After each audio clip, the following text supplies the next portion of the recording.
Registro Nacional de Trabajadores Rurales y Empleadores. Registramos a todos los trabajadores rurales y empleadores del país.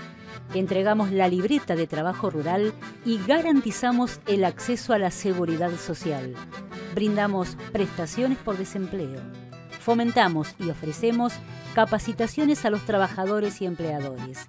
Informate en www.renatre.org.ar o llama gratuitamente al 0800-777-7366. Dignificamos el trabajo rural. Renatre. Somos el campo.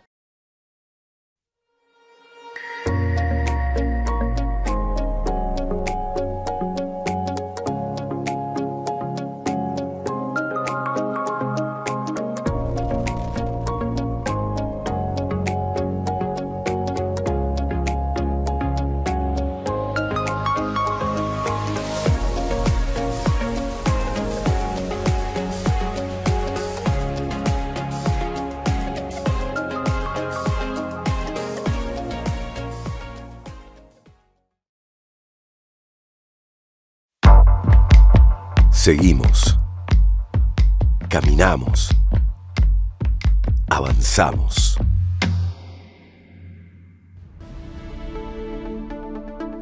A pesar de un contexto adverso en el país y en el mundo, el programa de Buenas Prácticas Agropecuarias de Córdoba no se detiene. Este 2021, en su quinta edición consecutiva, la producción de Córdoba volverá a demostrar que la sostenibilidad es una bandera que flamea más fuerte que nunca. Los 10.800 productores agropecuarios que en 4 años le dieron vida a las BPAs cordobesas son una clara muestra de que la producción y la innovación van de la mano con el compromiso social. Planeta, persona, prosperidad. El equilibrio entre estos 3 ejes que definen los objetivos de desarrollo sostenible será el horizonte este año. Cuidar el planeta, apuntar a la prosperidad, definirnos como personas. 5 años de buenas prácticas agropecuarias, un lustro para la mayoría de edad, de una idea que fue acción y de una acción que hoy es realidad. Un programa consolidado. Una sinergia público-privada que se fortalece. Una mano tendida que afianza lazos, sosteniendo lo probado, incorporando propuestas, mejorando cada vez más.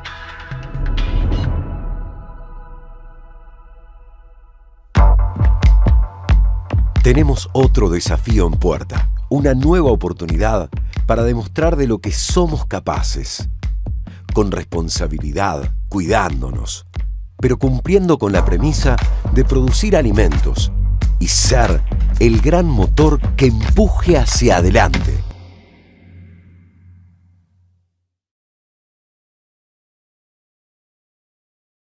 Programa de Buenas Prácticas Agropecuarias 2021.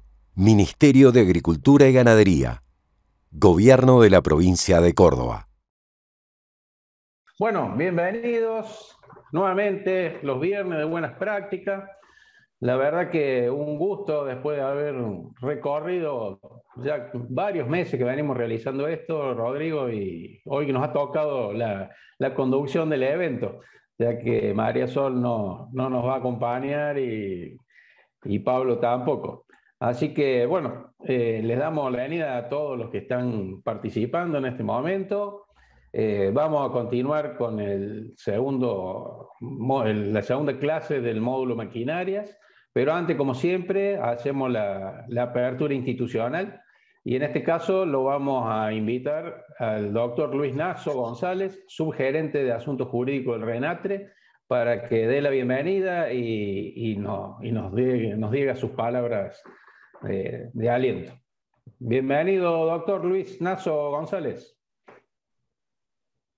¿Qué tal? Buen día a todos y muchas gracias por la invitación. Muy bien, muy bien. Bueno, antes que nada, agradecerles principalmente a los presentes, ¿no? Que están del otro lado con tanto esfuerzo, ¿no? Aprovecho y les comento, yo soy docente, siempre es un gusto recibir, y sabemos la dificultad de la participación en estos eventos, porque a veces se hace difícil, ya hace mucho tiempo que sostenemos las circunstancias de la pandemia y a veces nos cuesta, así que agradecerles principalmente a ustedes, después también sustancialmente a Claudia y a Carlito por la invitación, y a Rodrigo, que estuvimos hablando el otro día, de Lucas, bueno, y a los presentes en particular. Como decía recién Sergio, soy gerente jurídico de Renatre. El otro día tuvimos una reunión con Carlos, y ahí veía, mientras iban conectando, que había algunos productores lácteos de la zona y del rubro de la lechería y tamberos.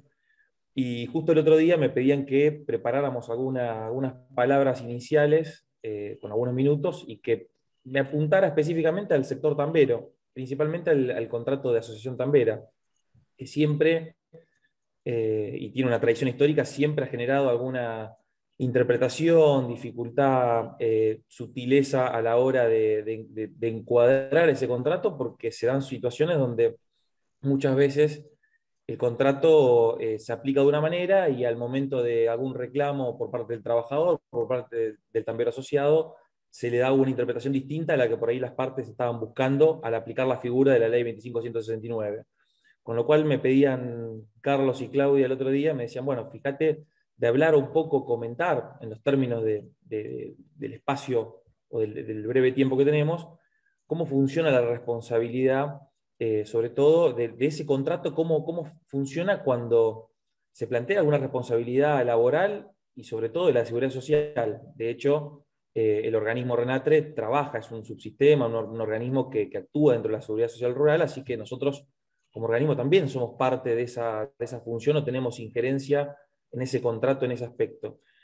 Y para resumirlo, tratar de dar una idea de cómo es la estructura del funcionamiento de las reglas del derecho laboral, no pretendemos con esto desde ya que digo, no vamos a poder agotarlo. El régimen de la ley 25.169 es un régimen excepcional, o sea, de excepción. O sea, como el término lo plantea, si uno va a las primeras normas, es un régimen que se plantea como agrario, asociativo entre el tambero y el empresario titular, y de excepción. De excepción quiere decir que la regla es que si ese régimen no está bien aplicado, me va a aplicar la ley laboral, me va a aplicar el régimen de la seguridad social, salvo que esta excepción esté bien planteada. ¿Y por qué me hago esta referencia y hincapié? Porque en principio me va a aplicar la ley laboral, me va a aplicar la ley de la seguridad social y el régimen, y los va a ser solidarios al empresario titular y al tambero, salvo que el régimen esté bien aplicado.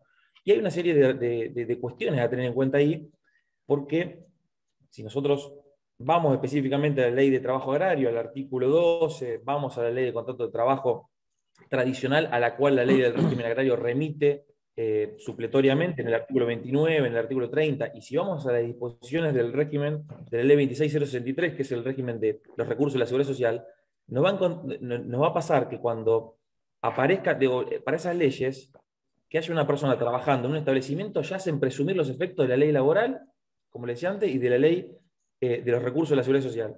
Salvo que yo pueda acreditar que hay un contrato de explotación tambera y que se cumple con todas las disposiciones de ese contrato, que es muy específico. Por lo que se puede compulsar un poco por la experiencia con respecto a la última reforma y demás. No me preocupa tanto la relación que en algún momento se discutió entre el empresario titular y el tambero asociado. Esa relación, plantearla como laboral, si está bien aplicado el contrato, en principio, o sea, que el tambero asociado le plantea al empresario titular que él es un dependiente y un trabajador, en la jurisprudencia, sobre todo de la provincia de Buenos Aires, no ha tenido mayores problemas, con lo cual creería que esto es una situación que entre las partes se le da validez a ese contrato y no hay tanto conflicto. Sí recuerdo que el tambero asociado tiene que ser una persona física, con lo cual si hablamos de empresas que se asocian para explotar un tambo, digo, sociedades comerciales, no se lo va a poder aplicar el régimen de la explotación tambera. Pero el problema quizá más grande surge cuando el tambero asociado tiene contratado bajo su dependencia a trabajadores, es decir, está el empresario titular, que se asocia con un tambero asociado, y el tambero asociado tiene dependientes, que en la mayoría de los casos suele ser la familia, y ahí no presenta tanto problema, pero si contrata o tiene otros dependientes de la explotación, ahí empiezan a aparecer los problemas. Sobre todo cuando los problemas graves son cuando hay accidentes, cuando hay trabajo no registrado, y ahí la ley se pone, como decimos nosotros en el ámbito profesional, con mayor rigurosidad, se pone más sensible. Es decir, que la aplicación y la interpretación va a ser más exhaustiva. ¿Por qué? Porque lógicamente hay una situación de una persona afectada en su salud o de una persona que no está registrada adecuadamente. Ante los distintos organismos, el RENATRE es uno, pero bueno, el RENATRE actuará en función de la participación que tiene y de su injerencia.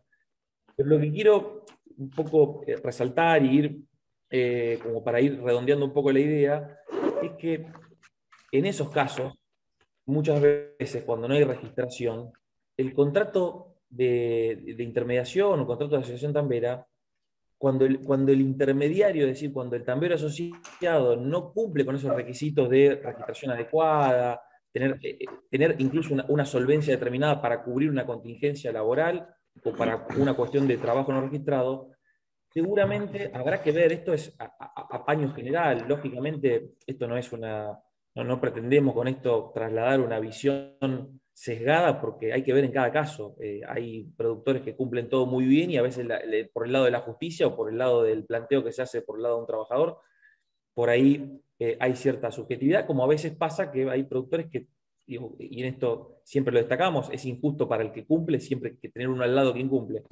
Pero en esos casos, decía, cuando hay un trabajador que tuvo un accidente o cuando hay trabajo no registrado, es donde la ley se pone más rigurosa y probablemente el contrato de explotación tambera no sea un obstáculo suficiente para, sobre todo cuando el intermediario o el tambero asociado es abiertamente insolvente o no tiene un patrimonio o del caso concreto no se ve esa situación de asociación que va más allá de un contrato firmado, tiene que ver con todo un andamiaje y una práctica del contrato tambero, donde tiene determinados recursos, tiene una solvencia determinada, porque si la ley laboral encuentra que esa persona no puede responder, es muy probable que se salte la valla del contrato de vuelta por trabajo no registrado, por accidentes, y se termina alcanzando al empresario titular. Esto lo planteamos porque lógicamente genera una preocupación constante. A veces uno puede pasar que busca en internet y encuentra un medio, una noticia de que en algún juzgado, a veces la prensa no colabora con la precisión porque comunican para generar un efecto determinado, pero en concreto nos interesaba marcar esto. Sí, con respecto al empresario y el tambero, es una figura muy usada y fuerte, digo, que aporta certeza. Con respecto a los dependientes de la explotación tambera también, pero con la particularidad, con el bemol de que siempre y cuando se cumpla adecuadamente con la registración y con la normativa laboral. Si no está ese cumplimiento, ese contrato, como vaya, va a ser más endeble. Esta era un poco la visión que me planteaba un poco Carlos, que contáramos, que tratáramos de acercar, no con la intención de trasladar un temor, sino de darle verdaderamente al momento en el que se celebran esos contratos, hay que cumplir con determinados requisitos. Después en la ejecución del contrato van a ser fundamentales, porque puede pasar que, a veces pasa que, digo, entre las personas en común, yo soy docente de contratos de la Facultad de Derecho de la Universidad de Buenos Aires, y pareciera que el contrato firmado, hay como una idea en todos de que tiene una fortaleza, es infranqueable, y esto no es tan así hoy en día. Hay muchísimos dispositivos legales, los de laborales ni hablar, pero también del Código Civil y Comercial, donde el contrato tiene una funcionalidad, el contrato escrito, el documento, pero también se le da mayor primacía a lo que pasa después del contrato. Yo puedo firmar un contrato que podemos decir que somos una asociación determinada, pero si después en la práctica esto se empieza a dibujar, porque en la realidad supera a lo que se dijo en el contrato escrito, esto tiene mucha validez. Por eso le decía que es importante, y para ir cerrando, no solo el momento en el que el contrato asociativo se gesta y se celebra y se instrumenta, que es un momento muy importante, además la ley exige que sea homologado, que muchas veces no se da ese supuesto, Es importante que se haga, probablemente conviene hacerlo a través de una escribanía o con certificación de firmas, porque esto le aporta algo que tiene que ver con la fecha cierta y la oponibilidad eventualmente a que se hizo. Pero después es muy importante cómo se ejecuta, que quien paga verdaderamente pague, que los instrumentos de recibos de salario sean correctos, que estén registrados. Esto hoy en día, la tendencia de cómo se ejecuta un contrato tiene mucha validez, y puede pasar que esto supere o tenga mayor relevancia que el contrato escrito en algunos casos, para ponerlo en líneas generales. Este era un poco el mensaje que queríamos trasladar por parte del RENATRE. Nosotros, digo, y sobre todo a través de la delegación de Córdoba, trabajamos con un grado de especificidad con esta temática porque lo conocen los delegados, particularmente Carlos es un conocedor de la actividad, porque aparte está relacionado directamente con la actividad. Claudia también es contadora, conoce muy bien, y me pedían que trabajáramos un poco alguna precisión y algún mensaje, por lo menos nuestro registro está muy actualizado y muy informado al respecto, pero por ahí no así les va a pasar con otro tipo de organismos, con otro tipo de instituciones, donde por ahí el contrato que es un contrato de excepción, se toma a la ligera o hasta incluso puede pasar en el ámbito de un juzgado. Así que el mensaje nuestro era básicamente de comunicación, de información y obviamente de poner el organismo a disposición para lo que necesiten en el marco de esta actividad. Desde ya que estamos puertas abiertas y en lo personal también las propias. Así que les agradezco mucho el tiempo, no les quiero ocupar más lugar en la jornada y bueno, muchas gracias por la atención. Si hay consultas, o si quieren, les voy a dejar mi mail institucional, a posteriori me mandan, me escriben, no hay ningún inconveniente. Muchísimas gracias, doctor. La verdad que creo que estas palabras, cada vez que tenemos la apertura de estos viernes de buenas prácticas, como lo ha denominado Rodrigo, me parece que está muy bueno porque colabora más allá de lo técnico, porque por ahí lo productivo se puede resolver de otra forma, pero estas cuestiones que están vinculadas a la formalidad, como vos la estás expresando, me parece que viene muy bien. Así que muchísimas gracias, como siempre, y bueno, siempre nos dejan la pizquita de duda y del RENATRE con la actividad que desarrolla. Muchísimas gracias. Bueno, vamos a continuar, Rodrigo, con la capacitación.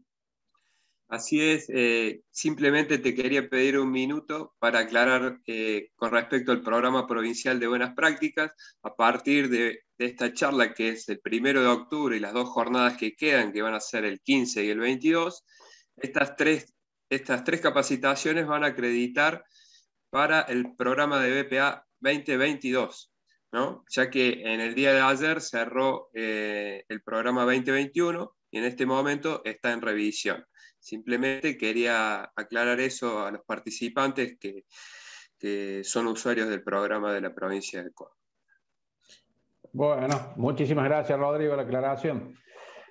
Continuando con el ciclo de capacitación, y en esto ya este es el final del penúltimo módulo que vinculó a maquinaria, en la cual con muy buena precisión describieron la semana pasada Silvia, haciendo foco en la maquinaria que necesita el tambo, Fernando Caramuza sobre el tema de la importancia de buenas implantaciones, buenos cultivos para lograr después el alimento que necesitamos los tambos, y que cerró Nicolás con el tema de fluente, particularmente, y las maquinarias que se utilizan para tal cosa.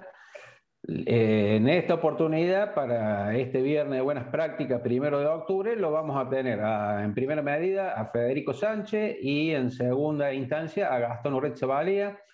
Más allá de que son excelentes técnicos, son amigos y vecinos, así que no es menor el cargo que le estoy dando a los dos. Fede Sánchez fue compañero de trabajo de INTA durante muchos años, ahora está en la actividad privada, y bueno, nos va a hablar básicamente sobre cómo lograr buenas cosechas y la precisión en el uso y en la confección y uso del forraje conservado. Y después va a cerrar Gastón tratando de darle uso a ese forraje conservado, que Federico nos va a mostrar cómo hay que hacerlo en tiempo y forma. Así que Fede, si me estás escuchando, te cedemos la pantalla nomás. Sergio, ¿me escuchan bien? Perfecto, Fede. Ahí tenés Bueno, buen día para todos. Espero que sea un lindo viernes. Y sí, como decía Sergio, un poco la idea es que con Gastón repasemos todas las máquinas que intervienen en lo que es la conservación de forrajes. Esperen que voy a compartir la pantalla. Acá justo la tenía abierta, así que el efecto sorpresa se los voy a deber. Perfecto, Perfecto. Fede. Sí, sí. Un poco la idea, como decíamos, con Gastón fuimos compañeros, estuvimos en el equipo de todo lo que es mecanización de los forrajes conservados. Yo trabajé en INTA durante 10 años y un poco la idea es ver todas las máquinas, ya sea porque tenemos la posibilidad de trabajar encima de las máquinas, como también en algunos casos, sobre todo en el caso del tambo, son máquinas que recibimos de un contratista. Vamos a ver todo lo que es el proceso de silaje, donde el 90% de los casos es un contratista que llega al campo y nosotros tenemos muchas cosas que ajustar y muchas cosas que entender. Vamos a ver el mixer, que es la máquina que usamos todos los días nosotros en el campo, y después vamos a ver todo lo que es el proceso de nidificación, donde también hay máquinas que podemos tener y otras máquinas que podemos recibir servicio. Pero lo fundamental es siempre tener claro cuál es el ABC de los procesos para poder repasarlos.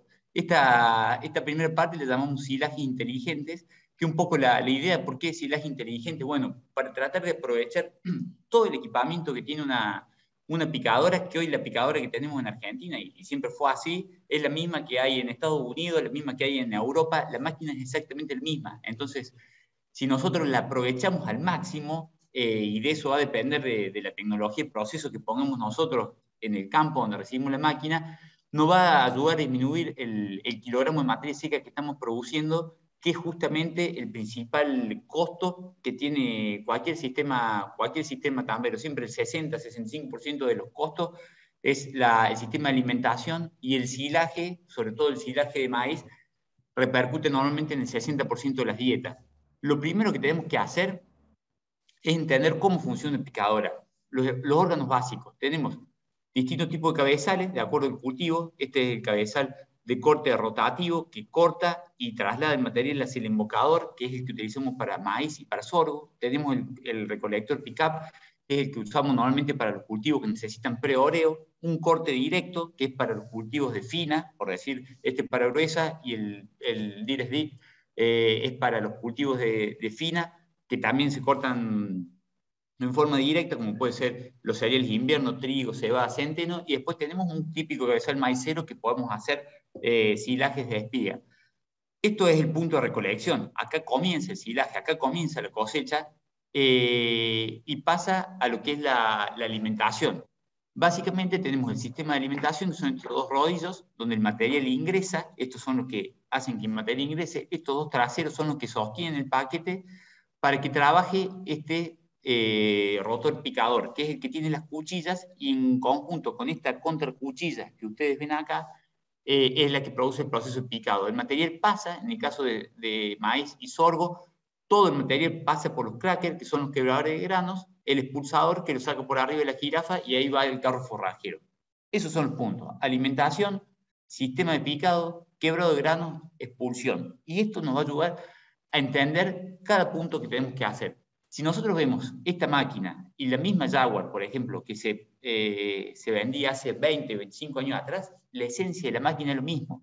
Lo único que fue cambiando es la electrónica y la hidráulica que tiene la máquina, que nos va permitiendo tener mayor automatismo y mayor facilidad de regulación. Y eso nos permite hacer el silaje que nosotros verdaderamente necesitamos. Dijimos, acá tenemos el cabezal, este es el sistema de alimentación, ingresa el material, estos dos rodillos son los que toman el material y lo hacen ingresar, y estos dos traseros son los que sostienen el paquete para que entre el rotor picador y cortapique aquí, donde se encuentra el filo contra el contrafilo, y de ahí sale hacia atrás, hacia los crackers, en el caso de maíz y sorgo. Este rotor trabaja a velocidad constante, siempre trabaja a 1750 revoluciones por minuto. Entonces, cuando nosotros queremos modificar el largo de picado, básicamente lo que hacemos es modificar el largo, el pasaje de este material con la velocidad de estos rodillos. Si queremos que el picado sea más chico, por ejemplo 14, 13, 12 milímetros, lo que hacemos es disminuir la velocidad de estos rodillos para que el material pase más lento y este rotor intervenga mayor cantidad de veces, impacte mayor cantidad de veces sobre el forraje y de esa forma pica más chico. Y si queremos que pique más largo, lo que hacemos es a estos rodillos los ponemos más rápido, el forraje pasa más rápido y le damos menos oportunidades al rotor de que el filo de la cuchilla se encuentre con el forraje. Esto anteriormente, por ejemplo, en las máquinas anteriores era igual. Lo que cambiaba era que para modificar la velocidad de los rodillos nos teníamos que bajar y hacerlo con una caja de cambio que tenía abajo la máquina. Hoy esto no solamente que se hace en forma electrónica desde arriba de la cabina, sino que la máquina también lo puede hacer en forma automática de acuerdo a la humedad que detecta que tiene el forraje. Y esos son los puntos que nos van permitiendo avanzar y sacar el mayor jugo. Siempre para el momento de hablar del silaje, que es este primer forraje conservado que vamos a hablar, decimos que es un método de conservación química, que es básicamente hacer un medio ácido, bien ácido, donde no tienen posibilidad los hongos y las bacterias de sobrevivir. Una frase que siempre decía Gastón cuando explicaba este proceso, y que creo que es lo más gráfico que pueda haber, es que en este momento estamos haciendo picle. Ustedes cuando hacen picle, hacen un proceso tan ácido que no pueden sobrevivir los hongos y la bacteria, y así podemos conservar cualquier cosa que queramos hacer en forma de picle. Lo vamos a poder conservar a lo largo del tiempo. Este proceso es idéntico. En la edificación, que después un poco lo que le va a hablar Gastón, es también conservar el forraje, pero por deshidratación, sacarle la humedad y conservarlo en el tiempo. ¿Qué queremos hacer? Queremos todo el forraje que producimos en el verano, básicamente, conservarlo para utilizarlo a lo largo del año y que la vaca coma siempre la misma dieta y de esa forma poder estabilizar la producción. Ahora, si nos vamos puntualmente a lo que es el silaje, son 5 fases. La fase 1, que es la fase aeróbica, que coincide con el momento de la presencia del picador en el campo. Cuando llega la máquina al campo, realiza la cosecha y el corte picado que veíamos recién, entra al carro forrajero y va hasta el silo, que puede ser un silo aéreo, un silo bolsa, donde lo compactamos y hacemos que el material quede en ausencia de oxígeno. Y ahí empieza a generarse ese picle que decíamos antes, ese medio ácido. Ahora, la pregunta que le hago a ustedes, ¿cuándo creen que empieza el proceso del silaje? Básicamente el proceso de silaje no empieza acá, empieza el día que estamos empezando a sembrar. Por eso es una buena capacitación estos momentos previos a lo que es el inicio de la campaña, porque ahora cuando sembramos tenemos que ya conocer el ciclo del cultivo, cuántos son 120 días, 130 días, de acuerdo al híbrido, ya ir sacando la fecha con el picador y tratar de ir ajustando esos parámetros para lograr la mayor precisión posible. Ahora vamos a ver los principales puntos de la fase 1, que es la que interviene el picador para hacer un silo, pero donde nosotros, como productores o como miembro de una empresa, un tambo, tenemos que ajustar. Lo primero es determinar el momento del corte. Siempre la ventana va entre 32 y 42% de materia seca. Este es el punto de la ventana óptima de corte. Antiguamente lo veíamos por el estado del grano. Ustedes se acuerdan, grano pastoso coincidía con un estado más cerca del 30% de materia seca, y un grano más duro, con ya todo el almidón fijado, estamos al 42% de materia seca. Esa es la ventana. Ahora tenemos que ver nosotros qué vamos a buscar y qué es lo que queremos. Lo fundamental es que entendamos qué es la materia seca. Esta línea roja es un ensayo que hicimos con Gastón en el año 2015, donde fuimos sacando la materia seca de la planta en distintos, a medida que iban corriendo los días. Cada 2 días hacíamos materia seca. Esta es la línea roja. Esta línea roja es de la planta entera, la materia seca. Dijimos de 30% a 42% de materia seca. Ahora, miren la materia seca de la planta sin espiga. Y este es lo que nos aporta la espiga. O sea, la verdadera materia seca en el silaje de maíz lo aporta la espiga. ¿Esto qué les quiero decir? Que un año que ustedes tengan una desgracia de que fue un año con sequía y la espiga no se desarrolló, ojo, por más que vean la planta que está seca, que no está verde, urgente, seguramente va a tener bajas condiciones de materia seca, porque no vamos a tener la espiga, que es la que nos incrementa el promedio. Vamos a tener una planta húmeda, y ahí es los puntos fundamentales donde empezamos a decidir. Recién dijimos, 32% materia seca, el piso a donde empezamos a picar, 40% materia seca. Acá va otro concepto fundamental. Nosotros hicimos un ensayo en INTA en el año 2014, donde picamos el mismo maíz con 32% materia seca y con 40%. El mismo híbrido, la misma densidad de siembra, la misma fertilización. Ahora, cuando picamos con 32% materia seca, sacamos casi dos camiones más que a 40%. O sea, 2 camiones más de rendimiento. Había diferencia entre 32 y 40.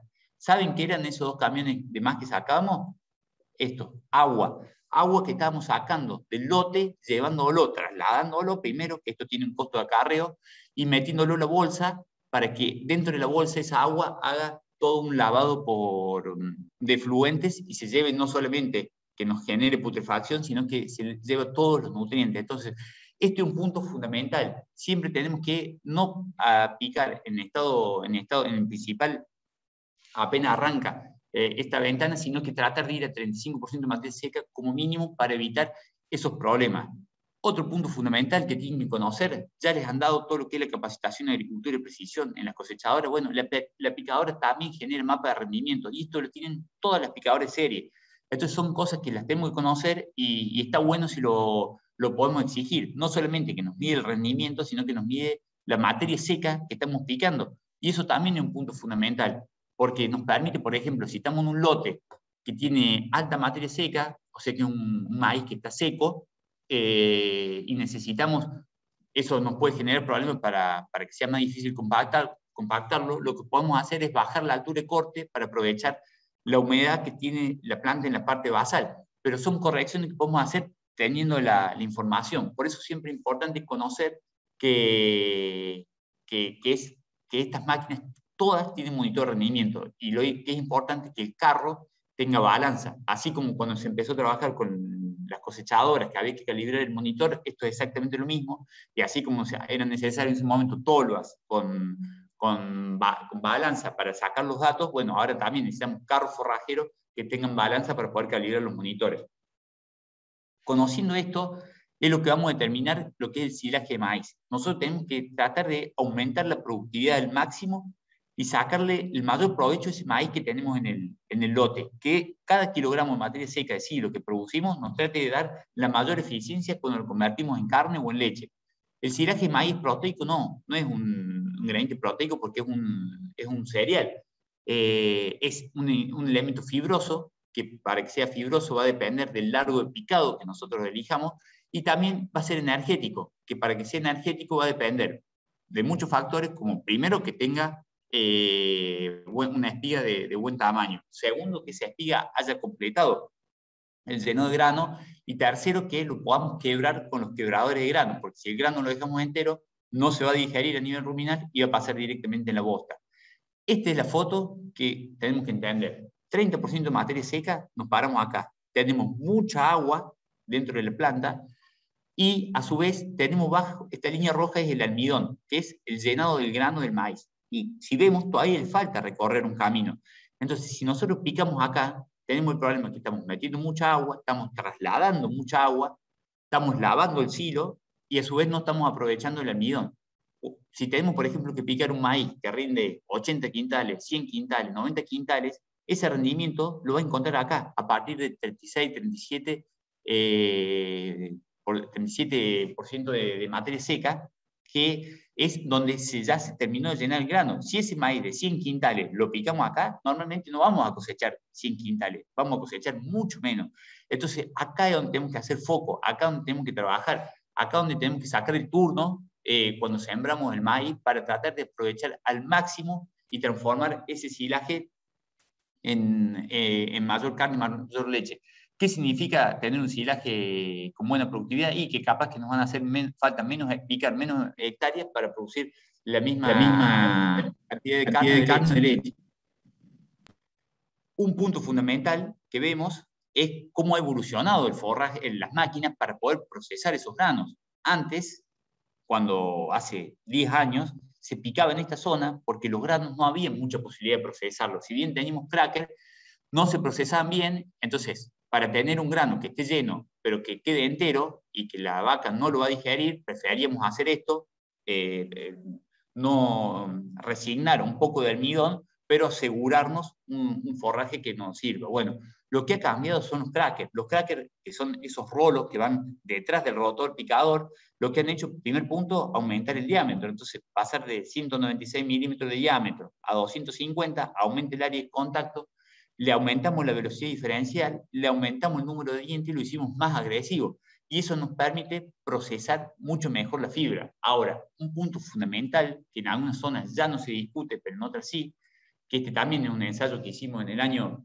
2014, es que procesar esos granos baja la capacidad de trabajo de la máquina y aumenta el consumo de combustible de la máquina. Entonces, pero es un gasto que muchas veces el contratista no quiere cobrar y nosotros tenemos que pagar porque es una inversión, no es un gasto, es lo que nos permite que el grano no pase entero, sino que pase totalmente triturado y que en el rumen la vaca las bacterias que conviven en el rumen de la vaca lo puedan aprovechar. Otro punto fundamental es que por acá no pasa solamente la mazorca, la espiga de maíz, pasa todo el forraje.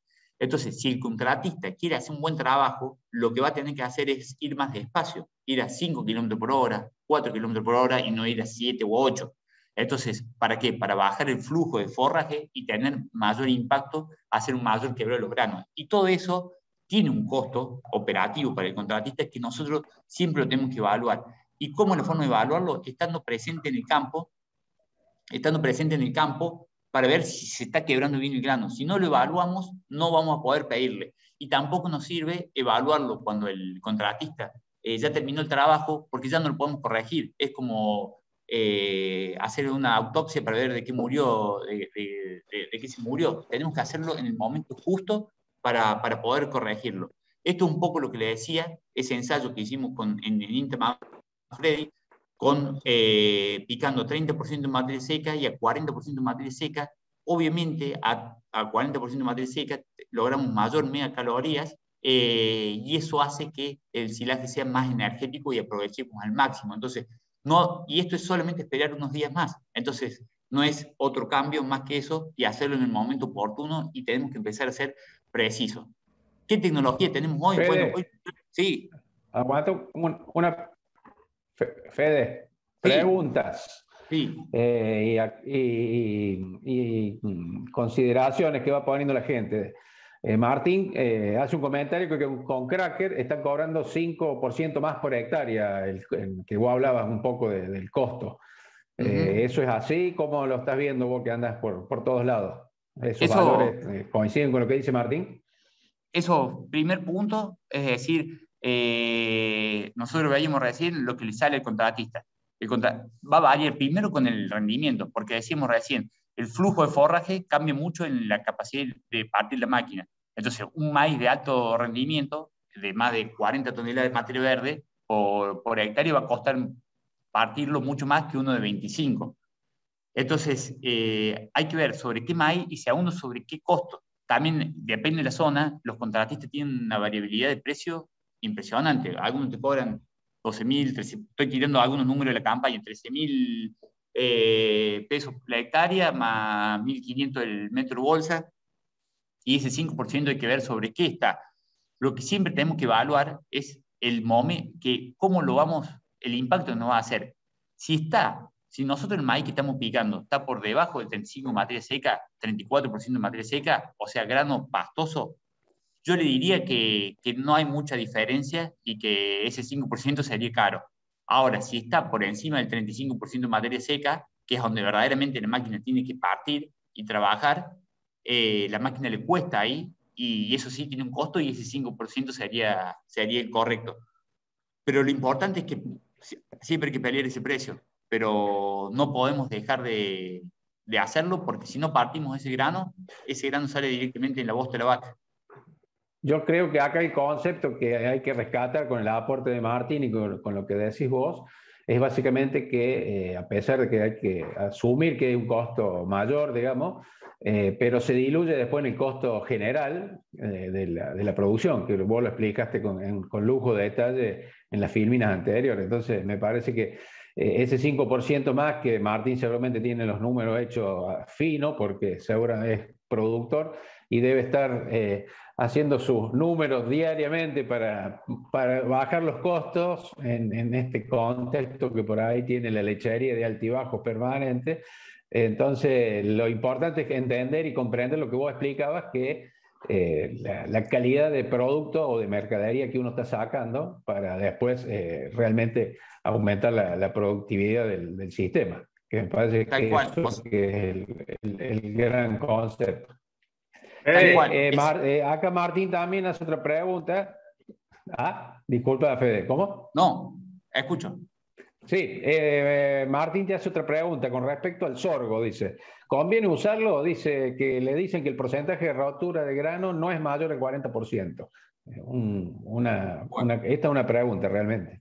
Eso es un poco lo que tenemos que entender. En estos crackers convencionales, que son los crackers ranurados, tenemos crackers para maíz, que son estos que tienen 80 dientes, y tenemos crackers específicos para sorgo, que son estos que tienen, por ejemplo, 125 dientes. ¿Por qué cambia el número de dientes? ¿Por qué? Porque para sorgo, ustedes saben, es de un grano chico, de tegumento duro, tenemos que ser más agresivos, por eso se le pone mayor cantidad de dientes, pero a su vez, en estos crackers de maíz, el sorgo pasa escondido acá, en esas ranuras, pasa derecho.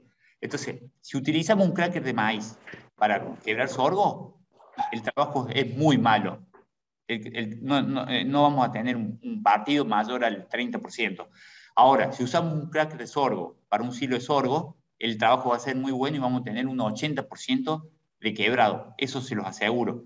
Un punto fundamental que también, ¿por qué es importante que ustedes tengan el campo? Porque te puso el cracker, sí, te puso el cracker, pero ¿cómo está ese cracker? Esto se desgasta, tiene un nivel de desgaste muy importante, cada 2.500 hectáreas hay que cambiarlo. ¿Qué apertura tiene ese cracker? Te pueden decir, che, tengo un cracker puesto, pero la apertura es de 4 milímetros y no está quebrando nada. Obviamente, si lo cerrás a 1 milímetro, va a mejorar el quebrado, pero va a aumentar mucho el consumo de combustible de la máquina. Entonces, estas cosas, la única forma de exigirla y controlarla es estando presente en el campo y viéndolo, que ya vamos a ver con qué herramienta lo podemos hacer. Acá tenemos una foto de lo que sería el grano de sorgo, acá pasa escondido, si usamos un cracker de maíz. Pasa escondido y pasa derecho, no hay fricción.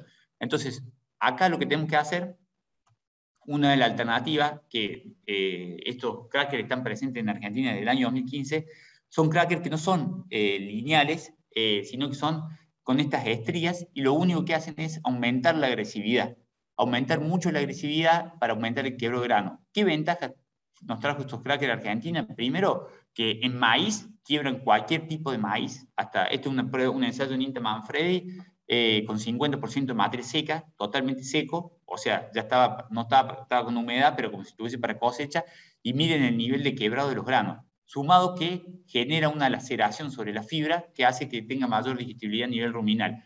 Y la ventaja de este cracker, que es tan agresivo, que trabaja también en sorgo. ¿Cuánto trabaja bien en sorgo? Y con este cracker va a tener un 60% de partido. La ventaja es que el contratista no tiene que cambiar de cracker para hacer un lote sorgo, que ese era el gran problema antes. Nadie te cambia el cracker para sorgo, o muy pocas veces. Tenés que ser un productor muy importante y muchas veces los lotes sorgo son chicos. Entonces te terminan poniendo el cracker de maíz y el resultado es muy malo. La ventaja de este cracker, es que se puede usar indistintamente, en maíz y en sorgo, se puede usar indistintamente en maíz y sorgo, y en maíz hace un trabajo espectacular y en sorgo hace un trabajo aceptable. ¿Qué es lo ideal para sorgo? Y usar un cracker que sea específico para sorgo. Si ustedes son sorgueros o el sorgo es un alimento base, y les voy a aconsejar que negocien con su contratista el hecho de poner los crackers de sorgo. Esto que tenemos acá es un cajón de Pensilvania, que son como tirar los aros para medir la cosechadora. Es lo que realmente nos permite medir. Y es, por ejemplo, en el ejemplo del sorgo, ponemos una muestra, zarandeamos y dividimos.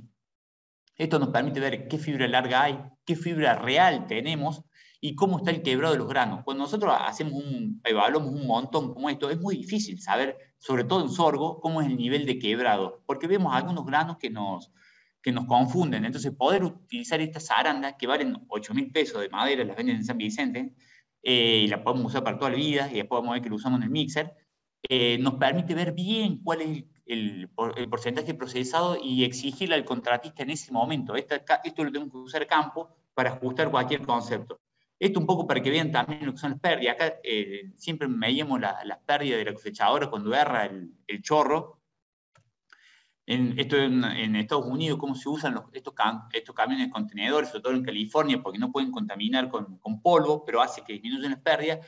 Pero en Argentina esto también está evolucionando. Las máquinas ya desde hace unos años, todas de serie, traen estas cámaras infrarrojas que hace que no se salga del carro. Y eso también hay que valorarlo, así como el contratista nos cobra más caro. Cuando viene una máquina con este equipamiento, también no sirve. Por ejemplo, todos los lotes se trabajan en siembra directa. Y esta es la compactación que genera un neumático convencional, los neumáticos viejos. Esta es la compactación que genera un neumático radial sobreinflado, que es la situación común del contratista. Y esta es la compactación que genera un neumático radial correctamente inflado. Ahora, el contratista nunca lo usa correctamente inflado, con bajas libras, porque tiene mucho riesgo que se le rompa. Y no solamente que sale el neumático es caro, sino que hoy ni siquiera se consigue. Entonces, ¿qué hace? Lo sobreinfla. Bueno, las máquinas nuevas, desde hace un año, tienen este sistema que hace que cuando la máquina está en posición de transporte, lo infla el neumático.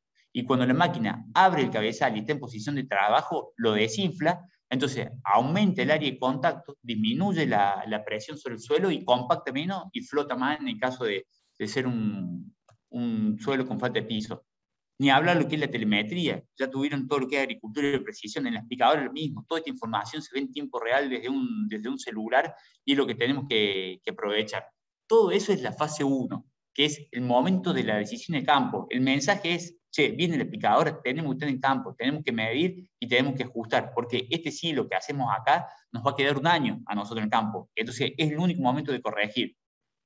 Esto es la fase 2, la fase 3, la fase 4, que es el momento en que, diría Gastón, se hace el picle, baja la acidez. Entonces, de esta forma, empiezan a trabajar primero las bacterias aeróbicas, que esto es lo que ocurre en campo, después las bacterias anaeróbicas, que arrancan la compactación, y después las bacterias lácticas, que son las que terminan bajando el pH por debajo de 4. ¿Qué podemos hacer con la picadora? Y la picadora tiene un inoculante. Tiene este tanque acá donde nosotros podemos agregar bacterias, podemos agregar azúcares para aumentar esa fermentación y asegurarnos. En el maíz, en el sorgo, es muy poco lo que se inocula porque ya son plantas con muchos azúcares de por sí, pero sí en lo que es la leguminosa, la alfalfa, la soja, las pasturas, sí o sí hay que inocular porque son bacterias que cuestan mucho, son cultivos que cuestan mucho bajar el pH. Este es otro punto fundamental. Los inoculantes son bacterias vivas y no viven más de 35 grados. Entonces, esto, por ejemplo, en Santiago del Estero, en febrero, el inoculador, el caldo, tenía 45 grados. Acá todas las bacterias están muertas. Lo que estamos aplicando es agua. Por eso las máquinas nuevas, también, si ustedes lo tienen, valórenlo. Cuando lo vean, tienen inoculantes que son más chicos, son endotérmicos, y hace que baje la temperatura y podamos hacer mejor condición. Esto es lo que es silaje cereal de invierno, que un poco lo que hablamos es el corte directo, que es básicamente como si fuese una segadora. Son estas tortugas con cuchillas chicas y nos permiten trabajar, por ejemplo, en trigo, en cebada, en estado de grano pastoso. Nunca usen estos cabezales para alfalfa y para soja. Se han puesto en moda para usarlos para soja, para alfalfa, pero evitando lo que es el preoreo, y es un daño terrible. Siempre para alfalfa hay que hacer un corte, hacer un preoreo. Cuando usted la alfalfa está en pie, que tiene 10% de floración, tiene 80% de agua y 20% de materia seca. Si metemos eso con un corte directo, lo que estamos haciendo es metiendo toda esa agua dentro de la bolsa que en un cultivo que es difícil de ensilar.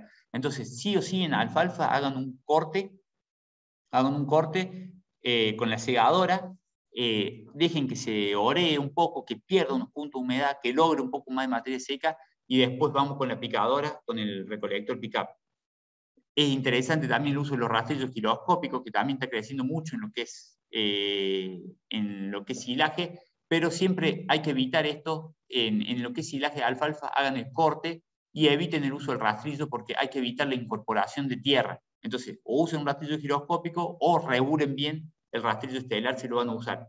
Este es otro punto fundamental. Hacemos silaje que vamos a utilizar todo el año. Entonces, hacer una muestra, llevar al INTA o a cualquier centro que nos dé el análisis de calidad para ver cómo lo tenemos que balancear, qué almidón tiene, qué proteína tiene, son cuestiones básicas. Y este otro punto, la etapa 5, que es la etapa clave, la etapa donde nosotros, se fue el contratista, nos dejó el silo y donde nosotros intervenimos. Acá se genera el 40% de las pérdidas por un mal uso. Es donde metemos la pala para cargar el mixer.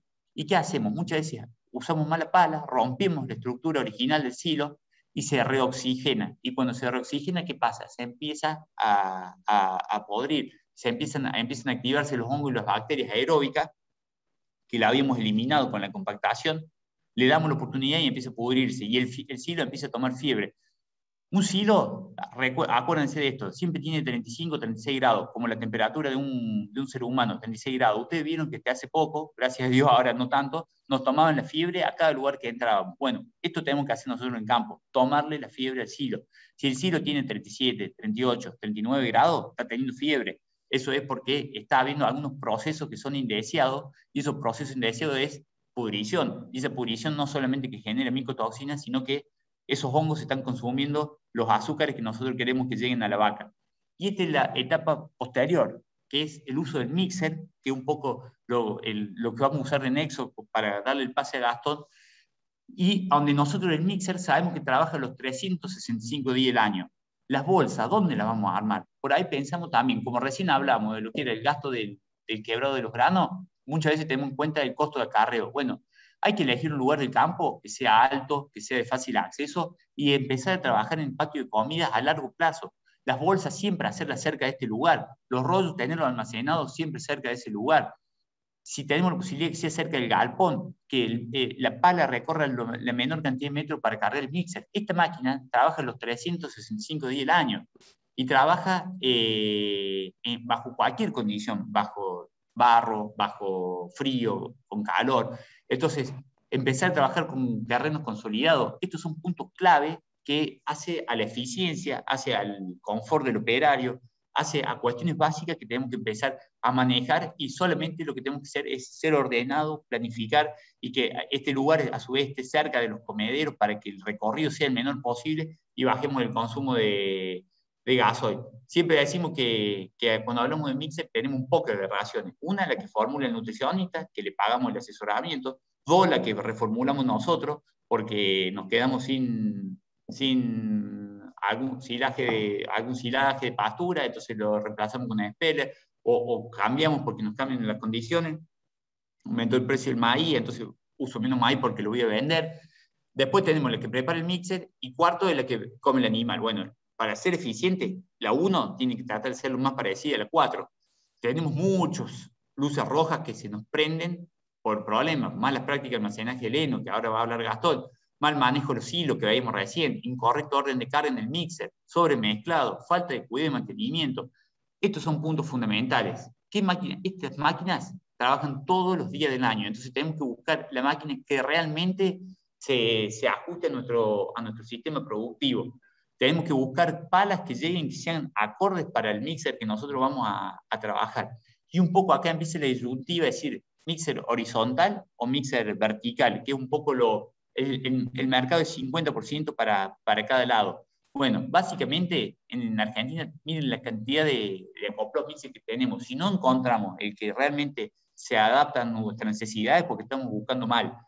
Primero, determinar el tamaño, y el tamaño lo vamos a ver con qué cantidad de animales que vamos a alimentar, qué tiene esa dieta, trabajar con densidades para ver un mixer de cuántos metros cúbicos nos va a hacer falta. Si el mixer nos queda chico, se van a duplicar las horas de trabajo porque vamos a tener que cargarlo varias veces, y eso también nos genera costos, nos genera problemas.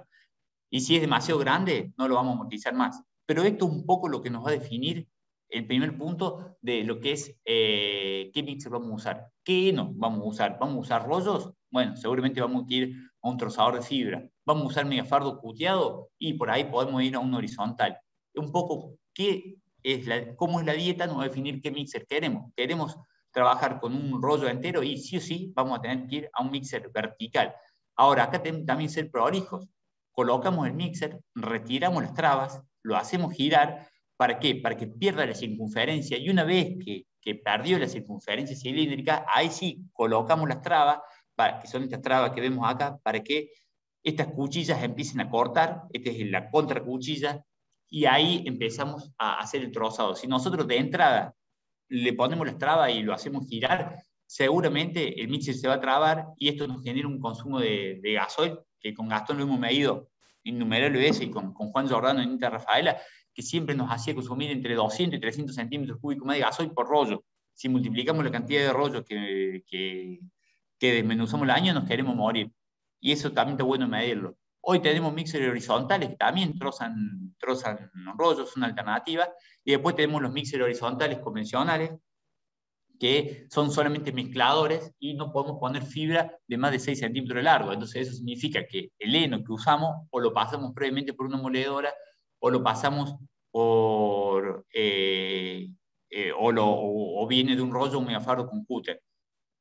El tiempo de mezcla, esto es fundamental. Esto es para cada establecimiento de acuerdo al mixer que tiene y a los ingredientes que usa. Lo fundamental es que esto lo midamos cuando cambiamos la dieta y después lo repitamos. Lo que tiene de lindo el mixer, que son tareas que son rutinarias, y si siempre hacemos lo mismo y lo hacemos eficiente, vamos a ajustar mucho. Medir esas bandejas que les decía antes nos permite esto, nos permite tomar muestras al inicio de que se ha de comer, esto cuando probamos mixer en Manfredi, a lo largo, y si las arandas siempre tienen lo mismo, es porque la mezcla fue buena. Ahora, si en las arandas arriba nos queda mucha fibra, y en otro punto nos queda mucho grano, y porque la mezcla no está siendo buena, bueno, nos está faltando mezclado, nos está sobrando mezclado, podemos tener sobremezclado, o sea que le dimos mezcla de más, y lo más pesado se nos va al fondo, como los granos, y el heno sale para arriba.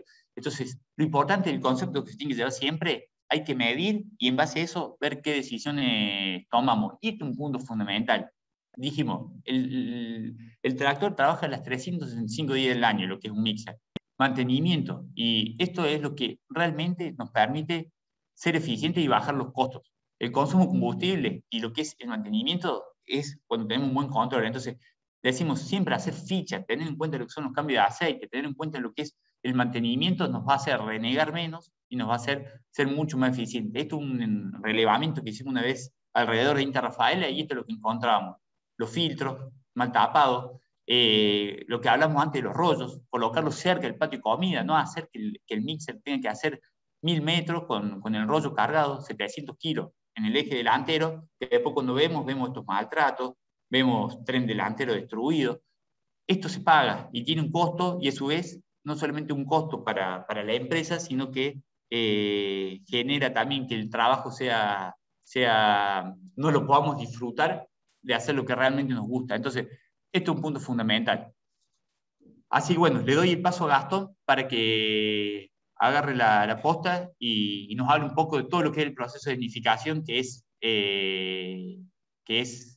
un punto fundamental en nuestro sistema. Fede. Sí.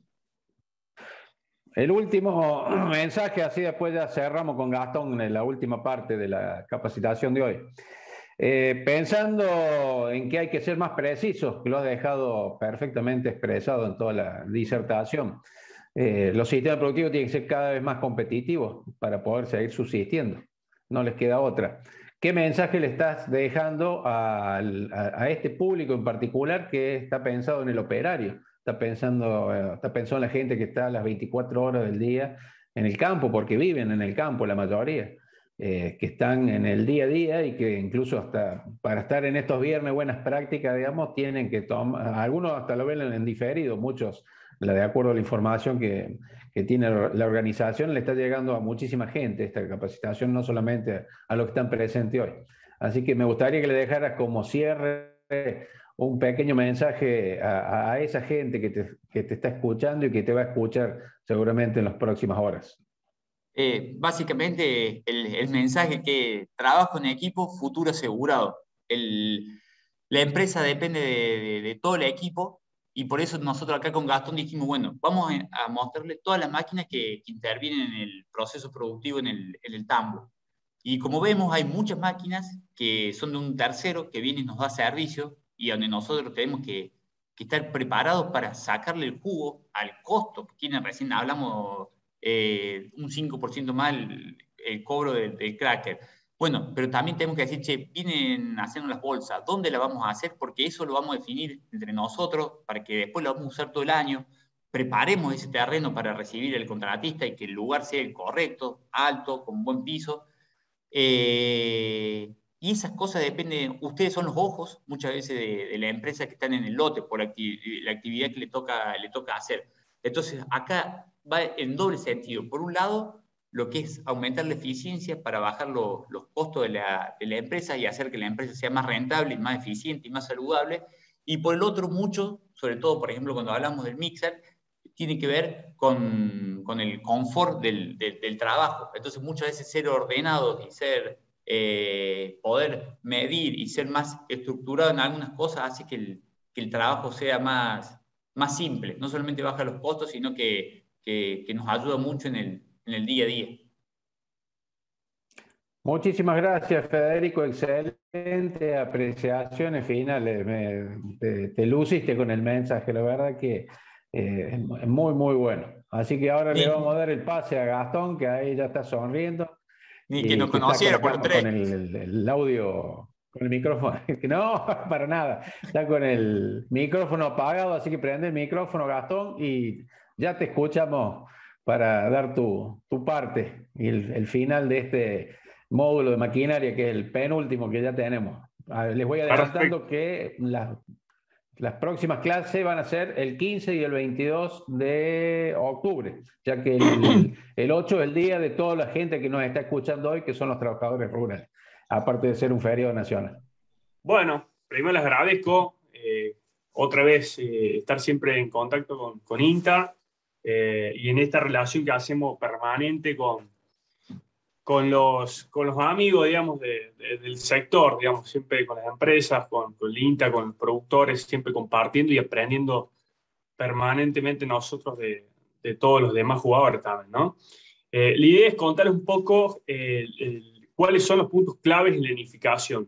Así como decía Fede, a veces somos nosotros que lo vamos a hacer la nidificación y otras veces va a ser empresas que vienen a hacerla en nuestro propio sistema. El proceso de nidificación en general, para poder tener claridad, tenemos que saber cuáles son las etapas fundamentales. La primera es el corte, luego el rastrillado, la confección de andanas, luego la confección misma de los rollos, megafardos o fardos y finalmente el almacenamiento. Y como dijo Federico, el proceso de nidificación es tratar de tener esa pastura que la ven allá arriba, que esté en pie, que tiene toda la calidad, todas las hojitas ahí intactas, que le llegue efectivamente a la boca del animal y se convierta en leche. Lo que no va a pasar si lo vamos perdiendo durante todo este proceso, porque son todas máquinas que van manoseando al material y se va cayendo la hoja en el piso o van sucediendo otros deterioros. Entonces vamos a ver en cada etapa cuáles son los puntos críticos para que pongamos el foco ahí. El proceso dijimos entonces corte, hilerado, empaquetado, que es el armado de rollo, confección de megafardo o fardo y el almacenaje. Y les quiero adelantar cuáles son los puntos críticos, digamos, los problemas fundamentales. Lo peor de esta charla por ahí es que le traemos un fe de lo digerido, digamos, lo que vemos, los problemas de otros. Y en Argentina, en general, los problemas en lo que es nidificación es esto. Fíjense que el primer problema es cortar cuando la alfalfa está pasada. Cuando los hidratos de carbono solubles, que eran ricos para que se conviertan en leche, y ya se pasaron una estructura para poder sostener esa floración ahí arriba y que no se caiga. Entonces, evitar que se nos florezca, ya lo vamos a ver en detalle al momento óptimo de corte y demás, pero quiero marcarle para que después cuando vayamos tocando los temas, sepan si estamos en un tema importante o no. Otro tema importante es hacer un manejo agronómico excelente. Hoy yo les cuento cuál es la realidad. La alfalfa ha ido reduciendo en los últimos 20 años de 5 millones de hectáreas a 3 millones de hectáreas o menos la superficie que hay en la Argentina. Y este proceso se debe a que los silajes que contaba Fede vienen compitiendo. Vienen compitiendo porque tienen más eficiencia, producen mucho más volumen, con un muy buen nivel energético y de oferta forrajera en general. Entonces, para hacer una alfalfa tenemos que ser lo más eficiente posible. Y eso nos exige hacer un manejo agronómico. ¿Para qué? Para que cosechemos muchos kilos de calidad de cada lote de alfalfa.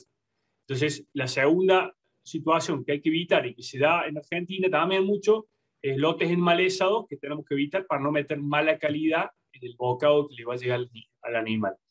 Otro problema fuerte que existe en Argentina es que la gran mayoría de la superficie alfalfera se encuentra en zonas húmedas o subhúmedas. Es decir, que es muy fácil que nos caiga y que coincide la época de lluvia con la época de crecimiento y cultivo. Entonces es muy fácil que nos caiga una lluvia sobre la andana.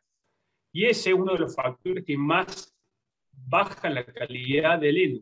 Si la andana que está cortada le cae una lluvia, entonces cuando yo estoy esperando que se seque, nos aparece un chaparrón, le cae la lluvia y eso nos tira abajo la calidad. Eso es importante también tener en cuenta, tratar de evitarlo. Otro punto importante es el sistema de corte. Con Fede siempre pregonamos y hemos hecho ensayos, vamos a ver resultados, lo que es el sistema de corte segadora con acondicionador contra la tradicional hélice, que si buscamos ensayos a nivel mundial no existe, porque ni se duda. Esta es una hélice desmalezadora, justamente es para eso, es para hacer el mayor daño que se puede al pasto que cortamos, para que venga lento, para no darle chance. Y bueno, y eso es lo que hace, fíjense en el destrozo que hace de la materia. O es decir, otro punto fundamental es asegurarnos de estar cortando con segadora, acondicionadora, y estar gozando de los beneficios de la segadora acondicionadora contra la hélice. Ahí lo vamos a ver. Otro aspecto importante es el momento rastrillo, del rastrillado, que este es uno de los responsables más importantes de pérdida también. Luego, durante la confección del rollo megafardo, fardos, que no hacerlo demasiado seco para que no se quede toda la hoja. Fíjense, ahí le pusimos con Fede un pañal a la mega enfardadora y la roto, y todo eso que es hoja. Y finalmente, ¿cómo almacenamos? Muchas veces estos errores se han mantenido durante el tiempo porque el recurso forrajero era económico. Pero como dice Fede, hoy representa cerca del 60%, o depende del nivel de intensificación que sea el sistema ganadero, pero genera un altísimo porcentaje de los costos del establecimiento. Entonces, seguir haciendo lo mismo, con los mismos errores, ya no se puede. Y dejar almacenado el heno, el intemperie, con grandes pérdidas, hay que empezar a solucionar. Entonces, esos son los principales puntos donde tenemos que poner el foco. Ahora vamos a entrar en detalle en cada etapa. Recordemos que es el corte, el rastrillado y la confección. Y acordémonos que estamos tratando de llevar esa alfalfa que estamos viendo ahí, bien fresca, bien nutritiva, que le llegue a la boca del animal, que se cuide toda la hoja, que donde está el 70% de los nutrientes, no en los tallos, que le llegue al animal y que no se deteriore. Ahora, si hablamos del corte, ¿cuáles son algunos aspectos esenciales? Bueno, uno es el momento de corte. Recién lo decíamos, que no se nos florezca. Fíjense acá, puede parecer medio complejo a simple vista, pero tenemos una línea verde que indica materia seca, es decir, qué volumen estamos juntando. La línea azul es cómo va cayendo la digestibilidad. Vamos juntando cada vez más pasto, pues se va floreciendo y demás, pero va cayendo la digestibilidad. Es decir, cuán nutritivo es, cuán aprovechables son esos hidratos de carbono. Bueno, hay un punto óptimo para hacer ese corte, que entre el botón floral y el 10% de floración. Y hay una recomendación fuerte. Dijimos que, bueno, no nos olvidemos que nos está pasando otro de los problemas importantes, es que nos están cayendo lluvias sobre el heno. Entonces, eso termina haciendo que cerca del 60% del heno que hacemos a veces, en algunos años, termina siendo de mala calidad. Y es grave. Entonces, ¿qué tenemos que hacer? Nuestra recomendación desde INTA es empezar en botón floral, ya a ver el lote, y ya empezar a estar listo para cortar. Y luego, ¿para qué? Para tener una ventana un poco más larga. ¿Sí? ¿Por qué? Porque tenemos que ver el pronóstico, que en general es bastante asertivo, le pega bastante el pronóstico para los próximos 5 días. Si para los próximos 5 días, por ejemplo, que es más o menos el tiempo en que se nos va a secar, seguramente en enero serán 3 días, depende de la zona también, pero digamos, tener los días de sol, saber que no viene lluvia cuando yo voy a hacer el corte.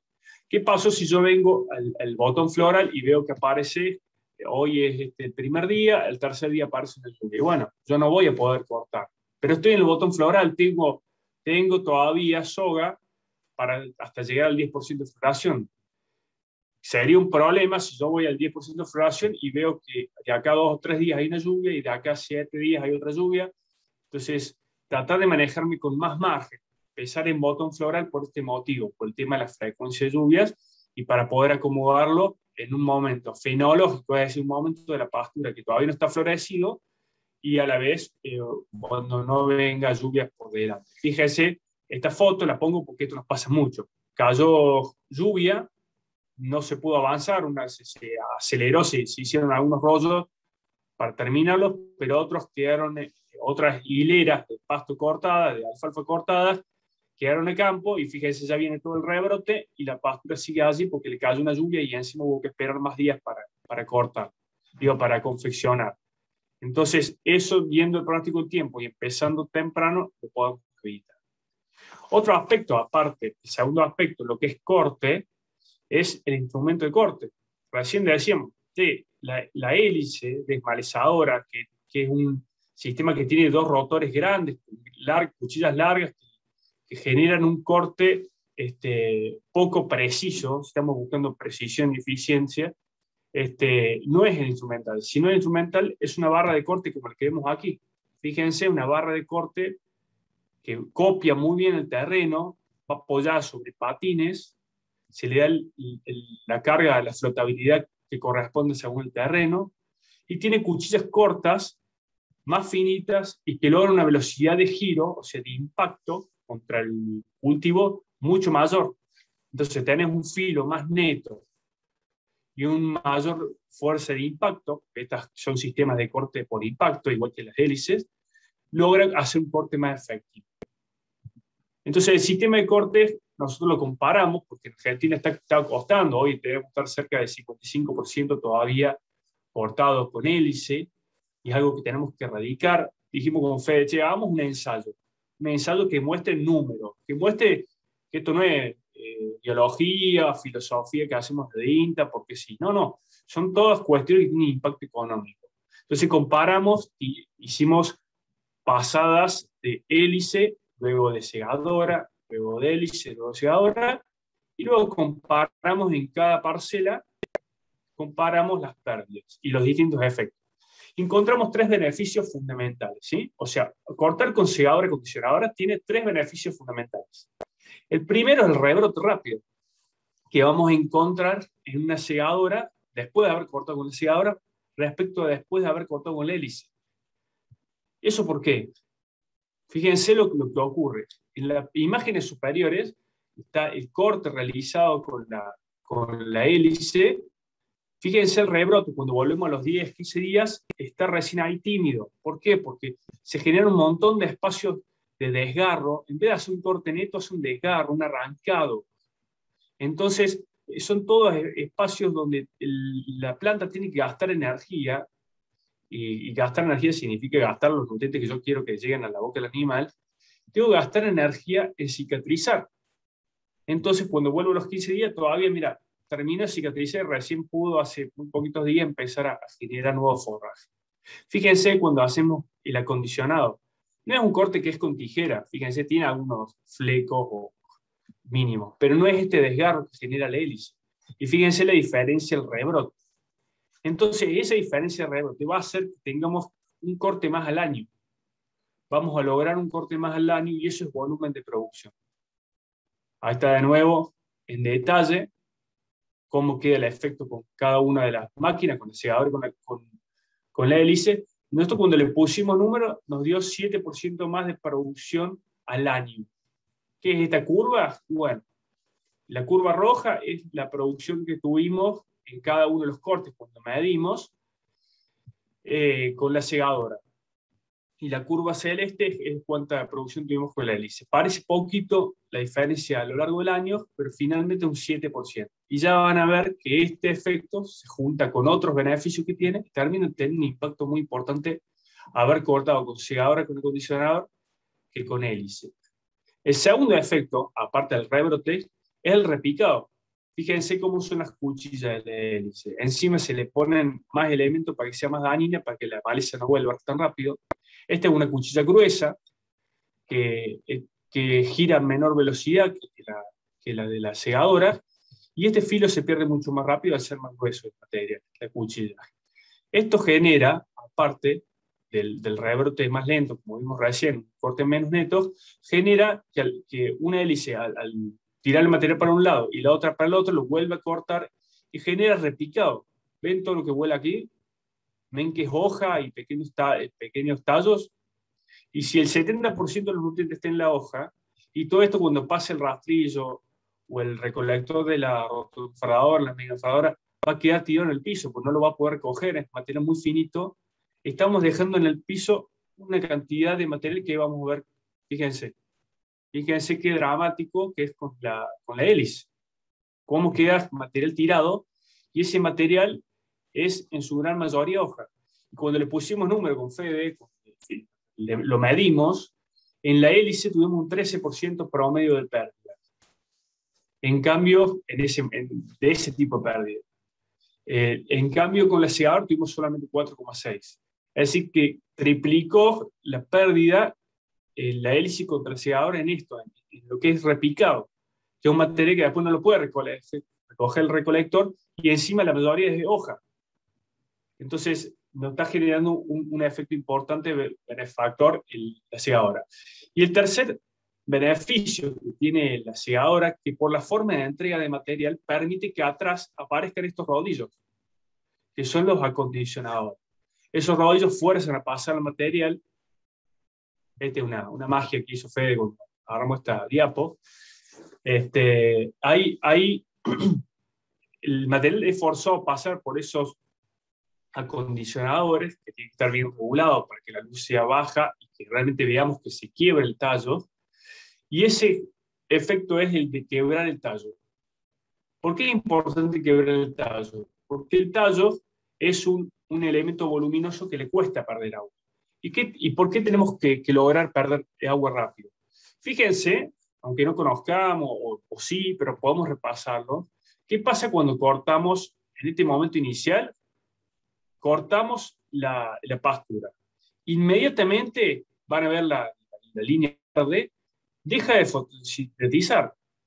Ahí nomás deja de producir con la luz solar y el dióxido de carbono y el agua y demás, deja de producir nutrientes, hidrato de carbono para que le lleguen al animal. Pero en cambio la respiración sí continúa. Es decir, el consumo de esos hidratos de carbono continúa, sigue respirando la célula.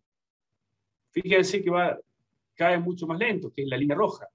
Recién la respiración cae drásticamente rápida cuando bajamos de 50% la humedad de la andana. Cuando vamos a tocar la andana, da un 50% de humedad ya, o menos, ahí sí cae drásticamente la respiración.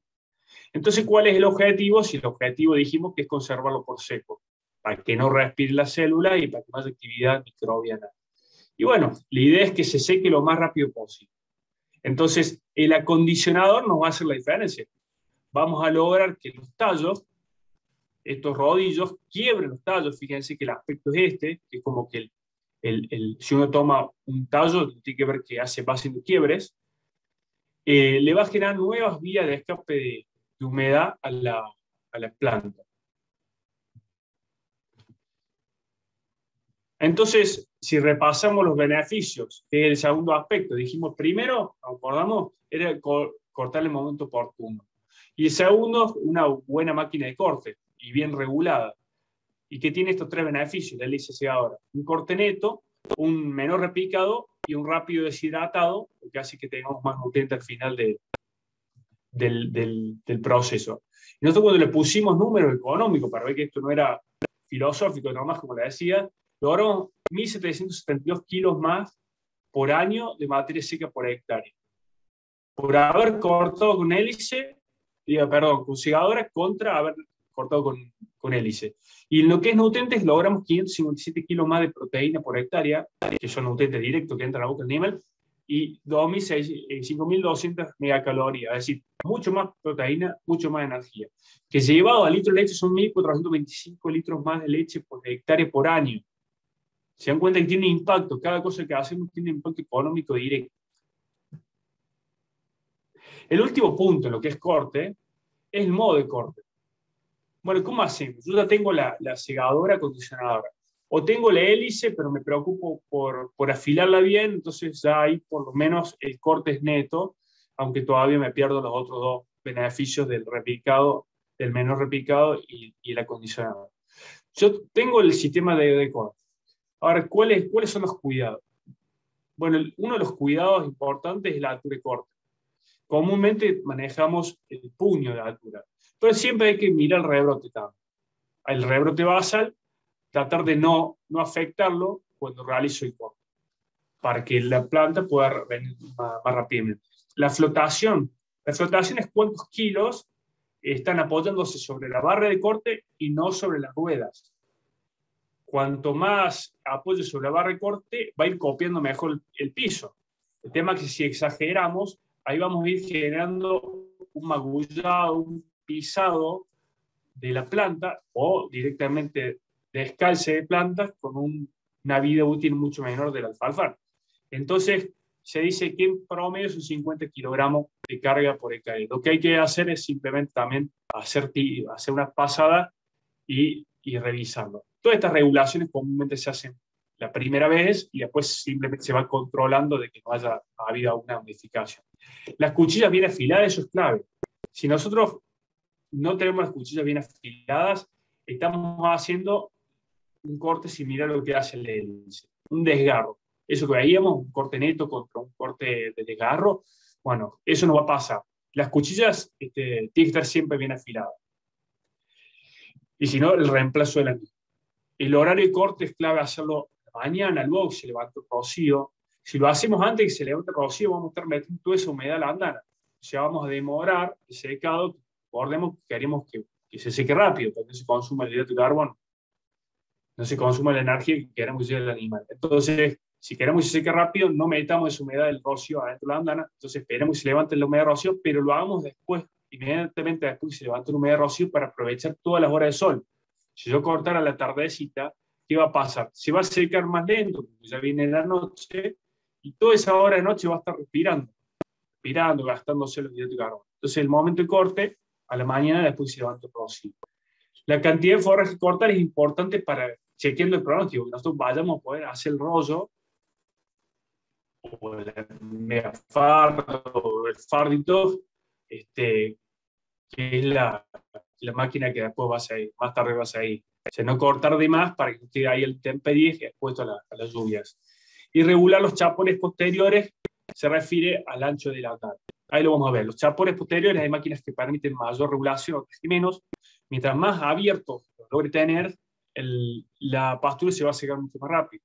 Fíjense que desde el corte, cuando llegamos a 14 horas, pasada del corte, cuando la curva blanca es el ancho de andana se hizo más angosta, perdió 8 puntos menos de humedad. Cuando lo hicimos ancha, se expone más al sol y se puede secar más rápido. Una excepción, la única excepción, es cuando venimos a cortar después de que el suelo ha recibido una muy buena lluvia, venimos a cortar y ese suelo va a estar entregando humedad, lo va a estar evaporando humedad. Ahí por ahí sí conviene hacer andanas más cerradas y más voluminosas para que no reciban esa humedad del suelo. Es la única excepción, si no, siempre abiertas las andanas. Bueno, eso es todo respecto al corte. Sí. Gastón, sí. ¿Me escuchas? Estamos en el horario previsto de capacitación. ¿Cómo estás vos con los tiempos? ¿Te robó mucho muy Fede? Rápido. ¿Ah? ¿Te robó mucho tiempo el Fede? Lo vamos a perdonar, Fede. Vamos a tratar de ir rápido y puntualizar solo aquellas cosas esenciales. De todos modos, el corte por ahí tiene algunos puntos más importantes a tener en cuenta. Ahora el rastrillado vamos a ver que es medio rápido. Sobre todo el modo de realizar la operación, lo importante. El rastrillo es el que tenemos. Después vamos a ver algo, se pueden ver rápido, vamos a unas imágenes de otras opciones, como otra fe también giroscópico. Comúnmente tenemos rastrillos estelares. ¿Cuál es el riesgo del rastrillo estelar? Que rompamos el piso, porque como termina, el rastrillo estelar debería trabajar con la fricción entre la fibra y nada hace, no salvo que tenga mando cardánico. Pero digamos, en rastrillado dijimos que es un jugador muy importante porque permite acelerar el secado, pero lo tenemos que hacer en buenas condiciones. Puede llegar a representar el 30% de las pérdidas, entonces cuidado. ¿Cuáles son los cuidados? Y bueno, trabajar entre 35 y 30% de humedad. Si nosotros lo pasamos muy seco, vamos a perder muchísimo material, como dijimos, 30%, pero encima la mayoría es hoja. Entonces tengamos cuidado con la humedad que pasamos el rastrillo. Un error típico es pasar el rastrillo justo adelante de que va la roto para irlo dos juntos el lote. Entonces, en ese momento comúnmente se nos cae toda la hoja. La velocidad de trabajo no es por carrera, no es la máquina que nos limita el sistema, porque a más de 7 u 8 kilómetros por hora empezamos a perder mucha hoja, 5% más de hoja perdemos cada kilómetro más por hora que vamos para arriba. Entonces, cuidar la velocidad, cuidar la humedad y cuidar el ángulo de trabajo. Un rastrillo que yo tengo que abrir demasiado, porque no está dimensionado para el corte, lo tengo que abrir demasiado, más de 45 grados de ataque, no va a trabajar bien. Entonces, ¿qué voy a hacer comúnmente? Lo voy a bajar más para el piso, voy a raspar el piso y bueno, tener ese cuidado. Y siempre medir humedad. Siempre medir humedad para evitar esos problemas que decíamos. Este es el típico error que vamos.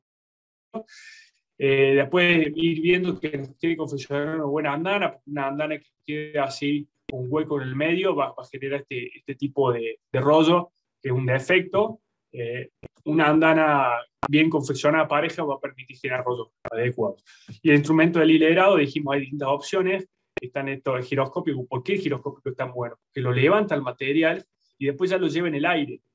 No lo anda arrastrando de una punta hasta otra. Y acá ya lo suelta por su posición.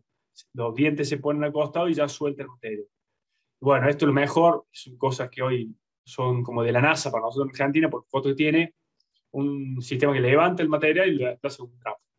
Y ya uno de los puntos últimos ya es que la confección. Fíjense, un Fede hicimos estos ensayos, Facu Méndez también ahí en Intermanfred, y medimos qué pasa cuando así hacemos el rollo demasiado seco. Todo esto son varias diapos, pero en realidad lo paso rápido porque el mensaje es concreto. No hagamos el rollo, el mega fardo o el fardo si estamos muy secos. Lo que muestra esta curva es simplemente cómo se disparan las pérdidas para arriba cuando nos vamos a 19% de humedad en la andana a 13% acá en el extremo derecho. Si nos vamos por debajo de 13% de humedad, se disparan las pérdidas. Y fíjense que por rollo perdimos 4 kilos de proteína pura en ese extremo. Entonces, cuidado con eso. Luego, la forma de confección. Es importante que todavía no maneje esto, hay que ir zigzagueando en forma brusca. No ir haciendo un zigzagueo suave, fíjense esto, si no, no nos queda bien confeccionado el rollo. Si hacemos un zigzagueo suave, lo que va a terminar pasando, tenemos más material en el centro, nos queda ese rollo barril. Y llevarle el apunte a lo que va indicando el monitor. Antes diría, para simplificar, antes de arrancar la campaña, es muy importante regular las alturas de esto, ver que las ruedas que nos acarrean material estén tocando bien el material para que realmente trabaje, no nos empecemos a quedar con material fuera, que la roto no logre agarrarlos. Otro aspecto importante, controlar que tengamos todos los dientes. El mantenimiento previo, ¿no?, a la campaña, ahora, que es lo que tenemos que hacer. Ver que tengamos todos los dientes para que haga una buena recolección. Los dientes tienen que estar 2 centímetros por debajo de la altura de corte, ¿sí?, para que no vayamos ni pegándole el piso, ni se nos escape material. Y otro aspecto importante es controlar lo que son correas, que no se puede cortar ninguna, y la tensión de las bandas que hacen la compactación en la cámara. Son algunas cosas importantes. El monitor que esté funcionando bien. ¿Para qué? Para que nos dé bien la señal de atado, que ate bien, y que nos pueda estar informando correctamente cuando qué costado me está faltando de llenar. Fíjense, el sensor me va indicando qué costado tengo que llenar ahora. Bueno, eso en confección de rollo, para no estirarlas. Hay muchos otros aspectos, pero tenemos sistemas de cúter que lo que va haciendo, solamente para el que no lo conoce, para que lo vea, tienen todas estas cuchillas. Esto ya es visto desde atrás. El material viene desde la derecha hacia la izquierda. Lo estamos viendo desde adentro de la máquina. Estas fotos del medio. Esta fuerza pasa el material, lo corta, ¿sí? Entonces, bueno, este es un sistema que nos da el material procesado y que después a la hora de usar el mixer nos da el material ya solucionado. ¿Tiene mayor costo de confección ese rollo? Sí, pero después nos lo ahorramos en el combustible que usa el mixer. Y un aspecto importante es retirar los rollos a tiempo. No podemos dejarlos 5 días. Si no, va a empezar a pasar esto. Y en muchos lugares del lote nos pasa esto, ya abajo del rollo ya no crece alfalfa. Y en megafardo es lo mismo. Fíjense, son los mismos cuidados. El cuidado esencial en el momento de la confección es ese, el medir humedad. Medir humedad y tener la máquina bien regulada. Y finalmente el correcto almacenaje. Estas son soluciones simples, se puede buscar creatividad, pero lo que hay que buscar es cambiar, dejar de hacer lo que hacíamos antes. Si tenemos todos los rollos, las hileras de rollos, todas pegadas entre sí, y no dejamos este espacio que estamos mostrando en la primera imagen a la izquierda arriba, si no estamos dejando este espacio porque se ventila después de una lluvia, si encima están descubiertos, bueno, estamos haciendo malas cosas. Si vamos a hacer una pirámide que esté bien protegida, sí o sí, porque si no, en todos esos puntos de unión va a quedar el agua. Entonces, recomendación es hacer un buen almacenaje, porque si no, fíjense lo que va a pasar. Se va pudriendo y ese material, aparte de estar lleno de micotoxinas que no nos vamos a dar cuenta, de que el animal no parece enfermo, pero produce mucho menos leche, va a estar produciendo menos leche, aunque no vamos a saber por qué. Y son las micotoxinas. Y aparte, fíjense, perdemos en un rollo así, perdemos que se ve afectado 15 centímetros de profundidad, 22 kilos de proteína. Hay distintas soluciones. Nosotros ahora estuvimos probando hace poco unas mantas, ya el informe se sube esta semana, pero son soluciones simples que realmente hacen la diferencia a la calidad y las pérdidas. Reducen esas mantas simples, reducen un 40% las pérdidas. Y finalmente es importante saber que estamos teniendo en calidad. Comúnmente en la dieta que manejamos, el 13%, entre un 8 y un 13% es heno. Entonces, todos estos aspectos son importantes, y esto como mensaje final que Sergio sé que le gusta que repasemos es: guarda, ¿cuáles son los puntos críticos? ¿En qué se está equivocando y qué hace heno hoy? Y nosotros, ya que recibimos esa experiencia de otros, bueno, y si está pasando la alfalfa, hacerlo a tiempo, prever y fijarse el pronóstico de tiempo, hacer un manejo agronómico y no se pase el EDIS. Estamos repasando, ¿no? Y evitar las lluvias o las andanas, cortar con segadoras para que no tengamos todos los defectos de la hélice, el rastrillo, tener un correcto manejo para que no sea el responsable del 30% de las pérdidas. Al momento de confeccionar, al pasar el rastrillo y al confeccionar los rollos, medios o fardos, ver que no se nos quede caída toda la hoja por hacerlo en correcta humedad, correcta condición de humedad. En rollos hablamos de entre 14 y 18% de humedad, o 20% de humedad con mucho, y en megafardo entre 17 y 13% de humedad, y finalmente un buen almacenaje. Bueno, es lo que se pudo.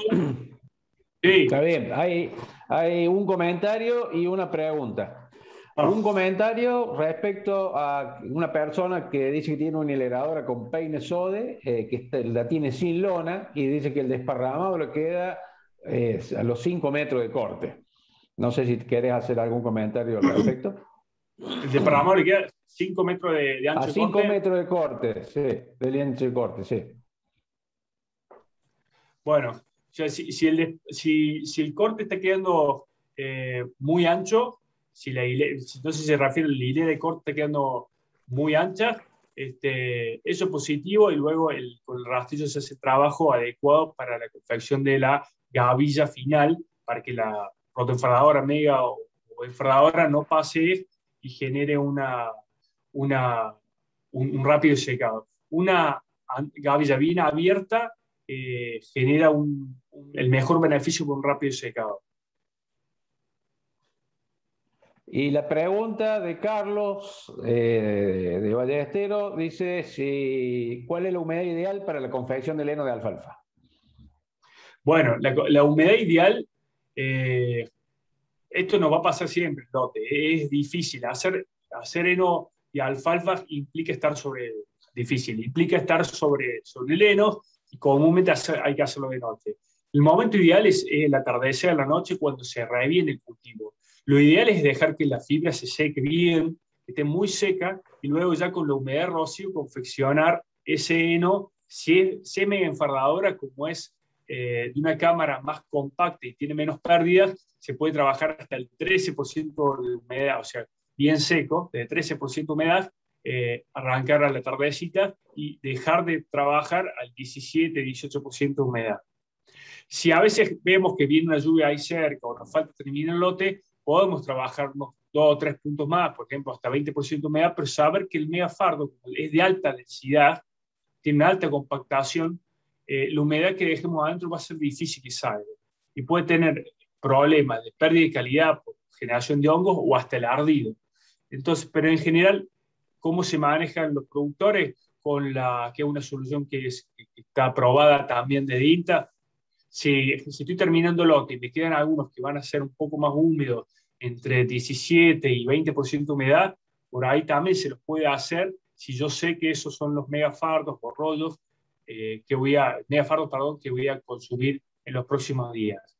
En rollos hablamos de un margen un poco menor en cuanto a seco, 14% como mínimo, porque es menos estanco que la megafarradora y tiene más pérdidas, y un máximo de 20% de humedad. Porque tenemos menor densidad, el rollo puede perder un poco más humedad, y también tenemos la estrategia hoy con las cámaras variables, con todas las máquinas de cámara variable, son la mayoría hoy, de poder darle una menor densidad al núcleo, en caso de que sé que están saliendo más húmedos, y que pueda respirar mejor el rollo y terminar de perder esos puntitos de humedad almacenados.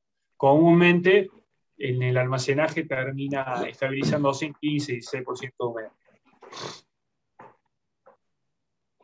Bueno, Gastón, una excelente disertación. La verdad que con el Fede hacen una dupla muy buena, muy buena. Realmente que están para la actuación los dos ya a esta altura. Hemos hecho shows. Che, completo. Así bueno, yo me quedo pensando en esto, que hay que ser los sistemas cada día más competitivos, que muchas veces el operario en estas tareas de siembra, en estas tareas de confección de rollo o de volteado de las pasturas o de lo que estén haciendo es solitario. Me quedo con estas últimas reflexiones que decías vos y que lo marcaste muy bien. Para lograr tener éxito es el momento de hacer el corte, las consideraciones, hacer lo mismo, la confección y, por supuesto, estas últimas consideraciones finales del almacenado del forraje. Realmente yo creo que eso es lo que hay que rescatar. Así que bueno, ya diste el mensaje final, estamos fuera de hora y Rodrigo, que me está mirando ya malo, le voy a pasar la palabra. Así que bueno, muchísimas gracias, Fede y Gastón, la verdad que se pasaron. Muchas felicitaciones en el chat para ustedes. Muchas gracias. Bueno, muchas gracias, Federico y Gastón. Simplemente yo les voy a robar unos minutos para anticiparle, como dijo ya Sergio, el viernes que viene es feriado nacional y es el Día de los Trabajadores Rurales. Así que un gran abrazo y feliz día para todos los trabajadores el viernes que viene. Por lo tanto, las jornadas, dos últimas que nos quedan del ciclo, van a ser el 15 y el 22 de octubre, donde vamos a abordar la temática del bienestar animal. Para ello nos van a acompañar dos grandes profesionales del INTA de Salta. Entre ellos tenemos a la ingeniera agrónoma y veterinaria Gabriela Marcela Martínez, especialista en bienestar animal y doctora en ciencias animales, y el médico veterinario Víctor Suárez, también especialista en parasitología, epidemiología y bienestar animal, ambos del INTA de Salta. El tema comienza el día 15 con una introducción a qué es el bienestar animal y por qué su importancia. El comportamiento animal se va a abordar, los estados mentales con foco en el estrés y la relación con los seres humanos, y la salud, el tema de enfermedad y dolor, la rutina de ordeñe y diferentes prácticas veterinarias. Y ese ciclo culminará el 22 con el ingeniero Miguel Taberna, y allí se va a abordar la otra parte que quedaría, que es nutrición, condición corporal, comederos, agua, bebederos, toda la parte de ambiente, instalaciones de ordeñe, corrales y el tema de estrés calórico. Así que desde ya lo estamos esperando, como todos los viernes de buenas prácticas, en esto que es un clásico, y nos estaremos encontrando nuevamente. Muchas gracias. Nos vemos. Hasta la próxima. Hasta la próxima.